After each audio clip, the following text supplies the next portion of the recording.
at Union Theological Seminary.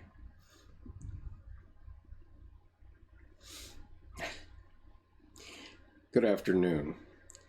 This afternoon I'm going to be reading to you from The Unshuttered Heart by Ann Belford Ulanov. Dr. Ulanov is Emerita Professor of Psychiatry and Religion at Union Theological Seminary. And I thought these passages from her book would be particularly of interest. As you saw at the beginning of this video, I was using an image of a young woman with an iPhone, and I'm wondering, and wonder what you will say at the end of this, whether the iPhone or a smartphone has become our sacred object. And so I'll leave it to you to give your opinion on this. And so I'm starting with page 110 of Dr. Ulanov's book. The New York Times presents a love letter by the famous athlete Michael Jordan, addressed to Dear Basketball. It begins, quote, "It's been almost 28 years since the first day we met. 28 years since I saw you in the back of our garage. Then I started seeing you around the neighborhood and watching you on television. I started to wonder. We hung out a few times. The more I got to know you, the more I liked you. And as life would have it, when I finally got really interested in you, you left me off the varsity. You told me I wasn't good enough. I was crushed. I was hurt. I think I even cried. Then I wanted you more than ever. So I practiced. I hustled. Coach Smith was teaching me how to love you. In some respects, you've become my life, my passion, my motivation, my inspiration. You're my biggest fan and my harshest critic. You're my dearest friend and my strongest ally. Let me say it for the world to hear. Thank you. Thank you, basketball, for everything. I know I'm not the only one who loves you, but I also know what we had was unique, special. I love you, basketball. Much love and respect, Michael Jordan." New York Times, Sunday, April 20th, 2003. We can hear in this love song that this transitional object has grown into much more, what I would call a spiritual object. It reveals to its composer what life is all about, what he loves, to whom he belongs. All adult transitional objects bear this spiritual potential, I suggest. I have seen adults manage the chasm of grief through an object that can be called transitional. Sometimes the object is one that was already shared with the lost loved one. One widow, whose husband died unexpectedly after a successful surgery, attributed to her husband the capacity to play, to take Saturdays as unplanned, to go out for lunch, have a martini, take a nap, go to a movie, and into galleries. With him, she shared a bear called George, whose permanently 5-year-old personality was robust, assertive, pugnacious, thinking he knows everything. George loves cannons, cymbals, bells, she said. He should play them all and conduct the 1812 overture. She describes how George's vivid presence invites others to join in the play. When she and her late husband were traveling in Asia, His secretary faxed that George had moved into his desk and his business for advising about stocks. George is yelling, "Buy, sell, hold," the fax read. George is buying Havana cigars with her husband's credit card. Recalling George's exploits in the analytical session invited her into playing around with her grief, so colossal that she had just blocked it out for 2 years. When she then came for treatment, the grief was as fresh as the morning the hospital called to say her husband had died. Aspects of her husband and herself and their relationship were conveyed in George. Now she played with him anew, saying he needed lots of encouragement because he is one of those endearing but bossy, frequently in error but never in doubt types, so he gets himself into lots of jams. She hugged George a lot, needing affection, and was then able to yield to the huge grief for lost lovemaking that always followed the preamble of affection. Another widow found and created a new object from a Christmas gift from one of her children. As her husband, much beloved, was entering a long day's dying, the son said, "You take care of Pop and everyone. Here is a bear. Here is a bear to take care of you." The son was a grown young man, but nonetheless inaugurated the sense of fun when he exclaimed, "This bear jumped off the shelf at FAO Schwartz toy store when I went looking for your present. He just leaped right into my arms."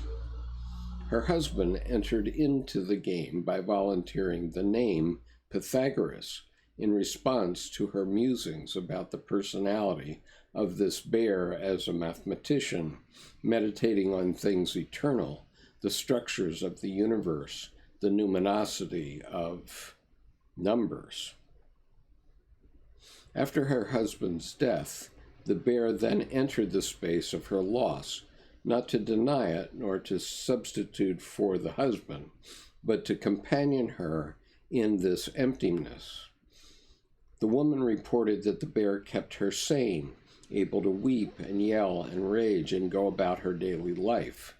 The bear, she said, kept her connected to creative spirit. Making a pun, she said, in the face of the unbearable, she could bear it. In the face of nothingness, she could live willingly in the land of the living. The bear carried her capacity to love. Now I'm going to skip ahead to page 113. A cluster of characteristics stands out about these transitional objects. They play a pivotal role in the space of waiting, in line, in Cuba, the space of growing skills, the deer basketball, of recharging, the 3-year-old in nursery school, the negotiating loss, the widows. These objects are actual, a definite entity that interfaces with the material world. These objects are not me, but located in the world. We possess them. They mirror us as subjective objects. That is, they reflect us back to us, and they exist objectively. We experience dependence on these. We experience dependence on these objects, and they accept it. We invest them with our deepest needs that find shelter there. We are absolutely committed to the personalities of our objects. They are not exchangeable. These objects help us process our inner life. Skipping ahead once again.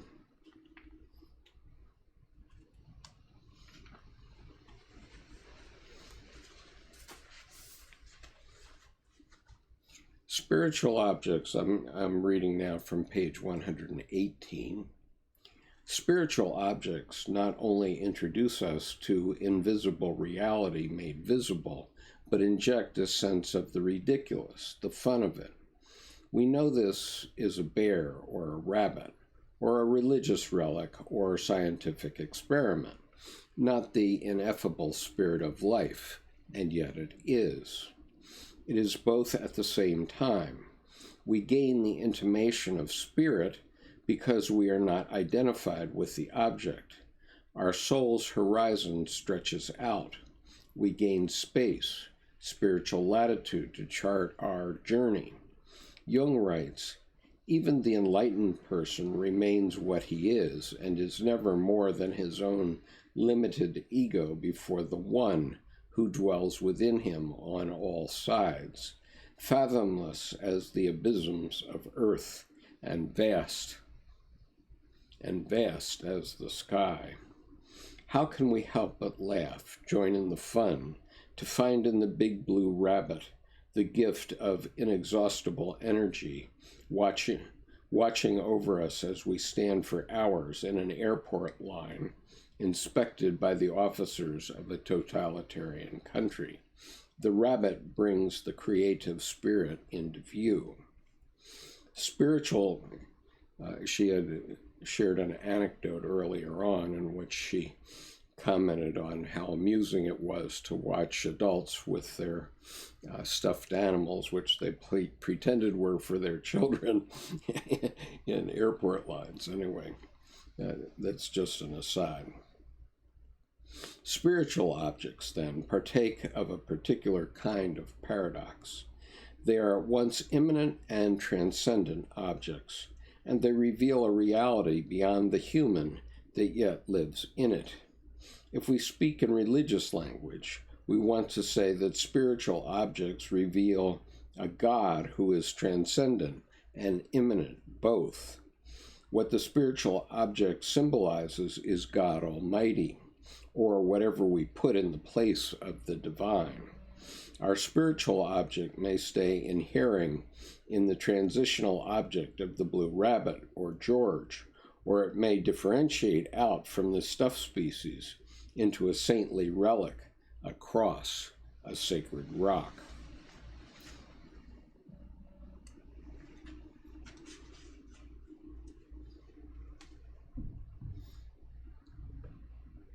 Student of rhythm asks, iPhone is a sacred object? On the surface, that's a sad idea, but I'll try to keep an open mind. Well, I'm only asking that question myself because I know a lot of us worry about the fact that so many of us are walking around the halls of malls and schools and so on with our face in an iPhone. And so, hi Gray. And so I'm only positing the possibility that many of us are converting the iPhone into a spiritual object. So I'll read on and you can make your own judgment. So Gray, I was referring to this earlier, but I've already read about the basketball, so you'll have to come back to the playback and listen to the very first part of this reading.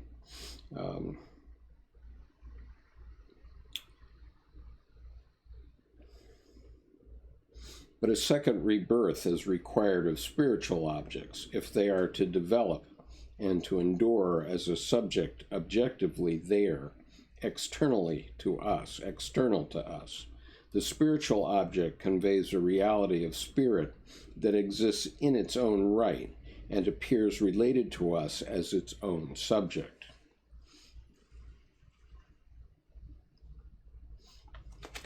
Okay, now here's an interesting one. This is about an intermediate spiritual object, which refers to the movie Castaway, in which Tom Hanks played, and he was the survivor of an airplane crash. And he was alone on a desert island like Robinson Crusoe. An intermediate example comes from the soul having a spiritual object that embodies the divine. This is halfway between being engulfed by the divine and feeling the divine residing in the soul, which then experiences itself as a vessel, as serving the divine. In this halfway place, the spiritual object carries the divine, and the soul feels utterly dependent upon it, and at risk of annihilation if the spiritual object is lost.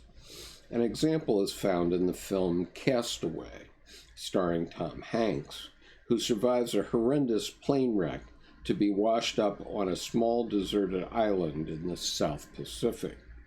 In making the film, its release was delayed, I learned, because the director could not figure out a way for a lone man to be talking about his physical and spiritual predicament, abandoned from civilization on this island. To whom would he be speaking? Finally, a solution emerged.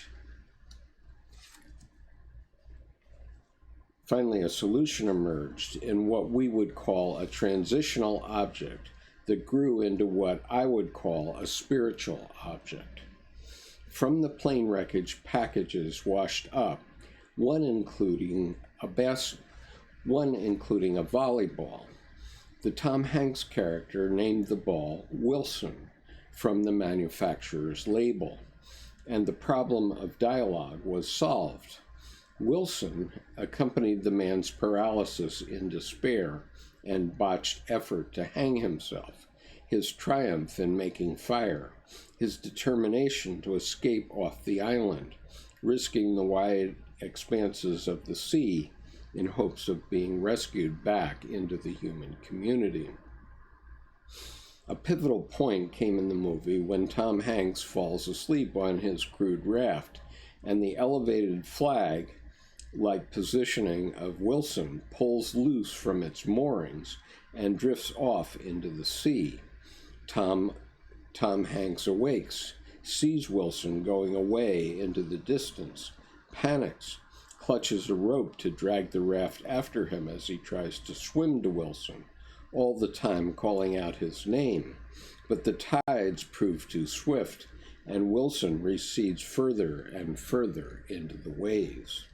The character then is faced with abandoning his raft, sure death, in an effort to swim free to catch Wilson or letting Wilson go.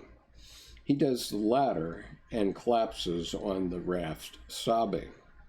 This dramatic scene shows our devastating grief when we lose the object that has carried our connection to the living spirit that imbues life itself for us. We are utterly dependent on a spiritual object, as if recasting the utter dependence of the infant on the parent. We, the children of God, rely totally on God and God's representative in our spiritual object. The character stays in utter collapse, having lost what he completely depended upon to keep his self in being. He cannot resurrect it. He cannot resurrect himself. He cannot save himself from his own grief at the loss of his beloved Wilson.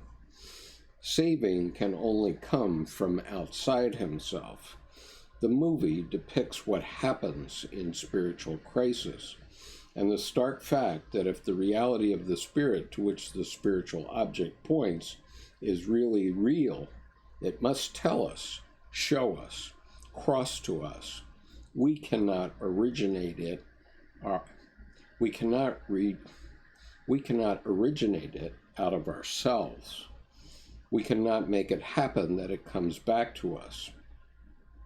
Our utter dependence is portrayed in the film by Tom Hanks being rescued sometime later by a passing freighter that discovers him.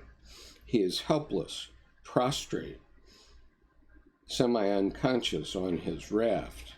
He cannot effect his own salvation. If the divine spirit comes back, it brings itself to us. It comes to us, finds us, and it brings the new, which is played out in the movie's end. The character gains a new ability to follow a hunch when he is faced with a crossroad. A sign on a package that was washed up on his desert island, he now sees on a van, and he follows it to the house of a new relation with a new woman.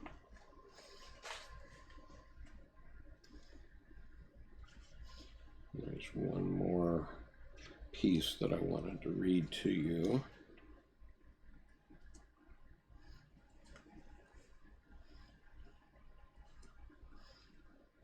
Okay, so now I'm reading from page 130. From the side of the transcendent, it is as if our human symbols take a sacramental union of divine and creaturely life. The two realms do not substitute for each other, nor translate into each other. They forge a union that displays reality as unceasing gift in the living meeting of the transcendent in empirical reality that realizes and reveals itself. We live the eternally new in our ordinary human life. Yet it goes still further, because this source, this mystery, this all, offers itself to us through the small spiritual object to address us as a subject summoning our deepest and fullest subjectivity. We feel linked up in this creaturely life to the numinous, to the divine, to being itself, whatever we call it. To being, I'm going to read that sentence again. We feel linked up in this creaturely life to the numinous, the divine, to being itself, whatever we call it, that gently criticizes all our reifications, dissolving them, and yet makes us laugh that its splendor and hugeness can be addressed in a letter that begins, "Dear Basketball."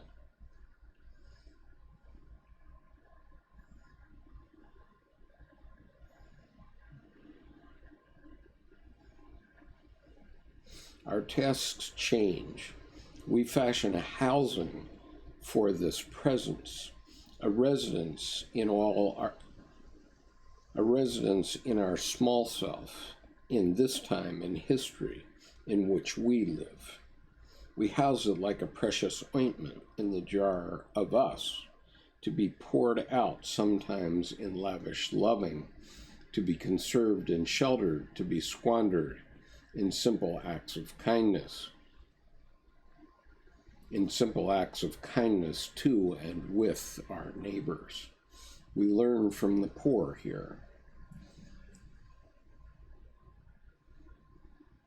A patient growing up in the ghetto told me once, the poor don't save a windfall of money. They throw a party for their friends and neighbors and enjoy it.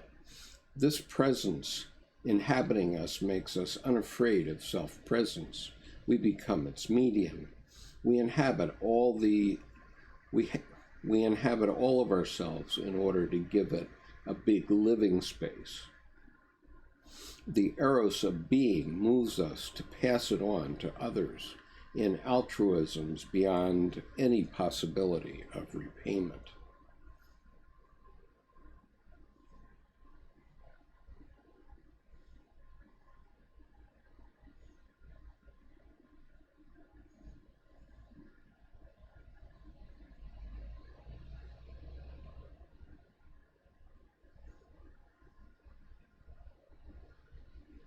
Okay, so that's the end of what I wanted to read today. And so any comments about spiritual or transitional objects? I'll leave it for you to comment later in the comment section under the video, and I will leave you now. And Gray says, Newtonian reductionist materialism is a bad God. It certainly is. It's not a living God at all. That's the problem with it. So we need to find our connection with the living God. But anyway, if Student of Rhythm is still here, what do you think about the iPhone as a sacred object now? Anyway, I'll leave you with this picture, and you can decide whether this looks like a young person praying to their iPhone.